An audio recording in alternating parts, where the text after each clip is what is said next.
Thank you for turning to page 121. So your party has finally slain all the dragons they care to slay for a while, rescued all the princesses they've wanted to rescue, and are looking for something else. You've been bugging them for months to try a new game called Traveler, a new game, and they've finally agreed. You excitedly pull out your Traveler 2022 core rulebook update and get to work. Now you're intimidated. You're reading it. This book is thick. It's got a ton of rules. And you're going, oh my goodness, what did I get myself into? The answer is you got yourself into playing some Traveler. That's the short answer. Today's video is about how to not worry about running a new game. You want to just jump into the game and have fun and enjoy it rather than worry about knowing every single rule. And that's really what I'm going to talk about today. So I've chosen Traveler for this simply because Traveler is a game that I personally found intimidating when I started jamming it.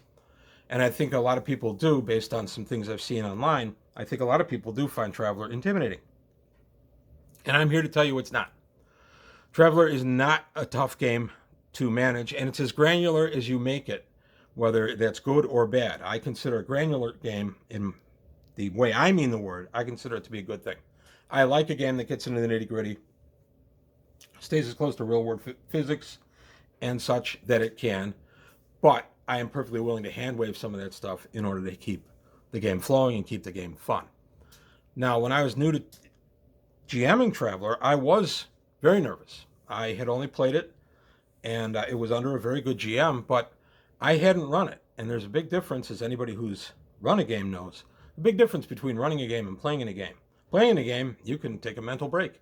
You can just be distracted and not really pay a lot of attention. As the GM, you have to pay attention to everything the whole time the game is going on.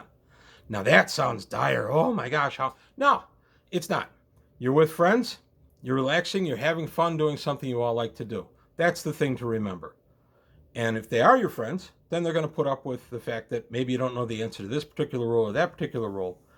So you're going to cover it for it, and then maybe research it. So what I'll tell my players is, well, I'm not really sure how long a battery lasts on a grav belt that's carrying 2 people and a 100-pound statue you guys have stolen. I have no idea how long that's going to last. Will it even get you off the ground? For interest in my story, I'll say yes. But how long is it going to last? Are you going to be able to make it the 13 miles back to the rendezvous, or is the battery going to give out? I could figure that out. Traveler's a very complete game. I could sit down and I could calculate it out. My players would go ahead and wander around, maybe turn on the TV and distract themselves otherwise. But I don't want that. In the middle of a game session, I'm going to make a ruling and I'm going to make it on the fly. And I'm going to say, you know what, for tonight, it lasts X amount of time.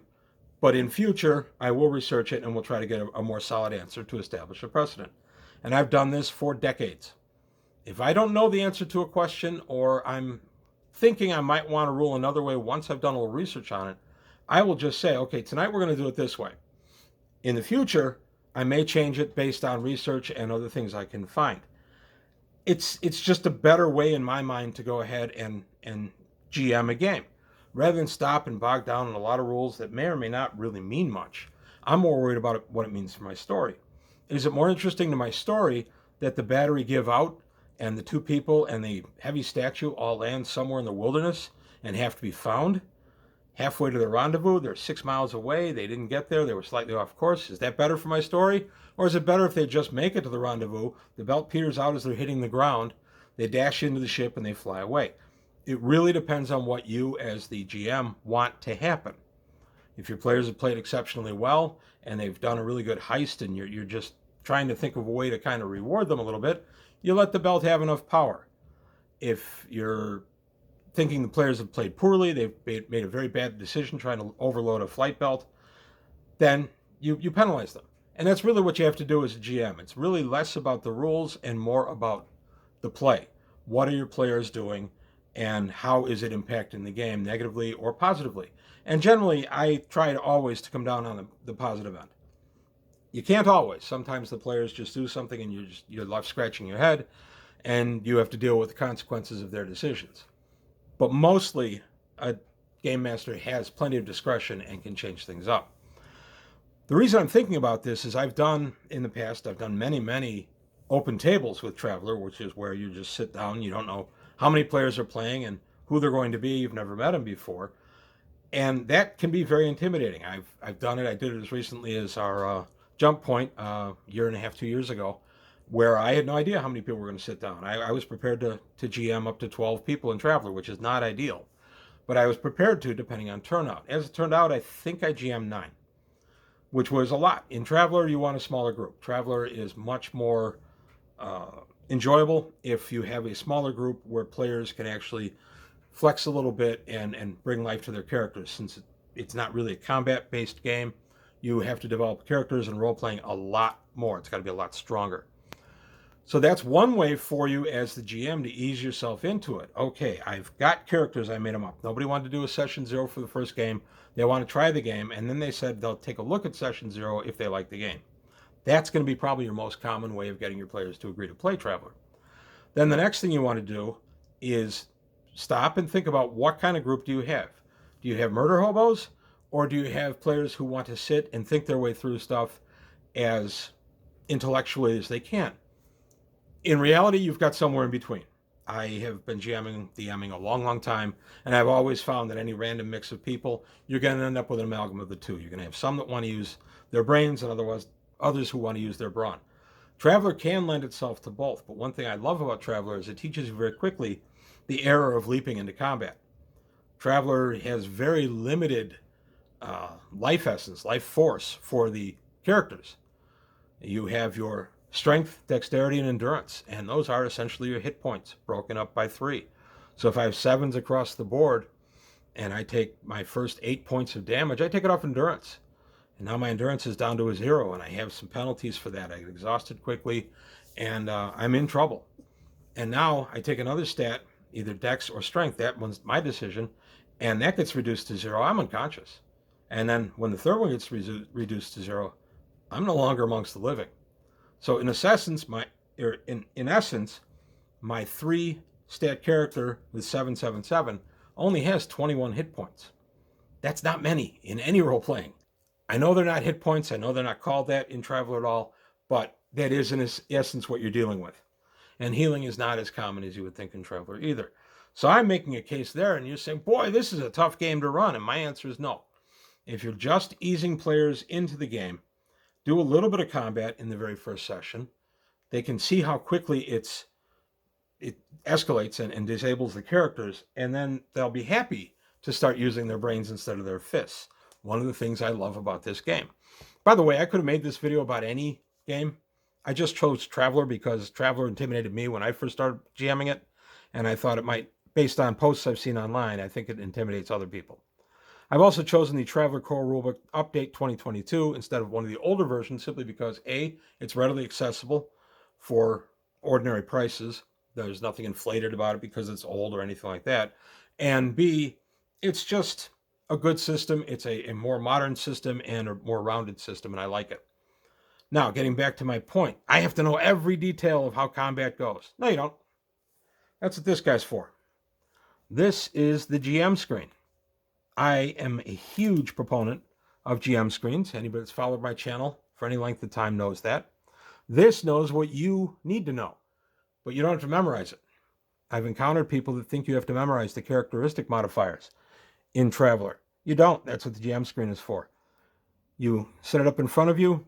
You keep your notes behind it. You roll your dice behind it. This guy is your keeper of secrets, but he's also your brain. You have a chance here to see all the stuff you would need: vehicle critical hits, spacecraft range bands, armor, and weapons. Everything you're going to need is right here. In Traveler, the other secret to remember, and I'm going to make this real easy, anybody who's looking to GM Traveler in the near future, it boils down to one thing. Generally, you need to roll 2 die 6 and achieve an 8 or higher after modifiers. That's it. There are a ton of variants to that, and I hear people screaming at their TVs right now. No, there's more to it than that. Yes, there is. I'm talking about boiled down to its bare essence. All you need to do to run Travelers, remember, you want an 8 or higher. Average on 2 die 6 roll is 7. So generally, if you have a modifier of at least +1 for either a stat or a skill, on needing an 8 with a +1, you statistically are going to roll a 7 or greater. So you're going to get your number. Traveler is pretty simple that way. I know you can modify the target number from 8 to a 10 to a 12 to a 14 to a 16. Yes, absolutely you can, depending on circumstances. I'm talking about just getting way down to the lowest denominator to go ahead and run a fun night. Now you're thinking, oh, well, I'm going to give them equipment. I have to know what each and everything does. Nah, if you give them a communicator, just liken it to something in the real world. You have a device, it's a com dot on your neck, or it's a small communicator you chat into on your chest, a la Star Trek, and its range is continental as long as you're on this planet, which has a good satellite system. That's it. You don't think about it anymore. You've said it, you've done it. Everybody's got one in their pockets. Everybody knows what the cell phone is. You liken it to that, and you can move on. You don't have to get buried in the stuff. You can get buried in this stuff later, and that's the fun. That's one of the reasons I chose Traveler for my example. But for right now, I don't have to get buried down in it. There you go. Well, what does my sensor do? My sensor scan do? Well, okay, you ever see any Star Trek where they use a tricorder? That's what your scanner does. Oh, okay. 99% of people are going to have some point of reference. Lean on those. But remember, the game is about having fun. If you're with a bunch of friends and you're just relaxing and trying out a new game, then there's no need to worry if you know every single rule, because you can tell your players, you know what, I'm not sure how that works. I'll look it up on a break, or I'll look it up for next game, but for tonight we're going to do it this way. And I've done that, I couldn't tell you how many times. It's a great way to just say, you know what, yes, you may be right on that ruling, but I don't want to slow my game down now. I don't want to take the time to do any research on it, but we'll do it this way tonight. I promise I'll look into that and we'll come to a decision as a group. And 99% of the time, I do let, if it's any kind of rules question or anything, I let my group weigh in, and then we as a group will decide on what the final ruling should be. There are many, many times I sat down at the table ready to make my argument that a ruling should go this way, and have my players present me with a reason I was wrong, and ended up agreeing with them and ruling with them. So I guess what I'm saying is be fluid, relax, and enjoy yourself.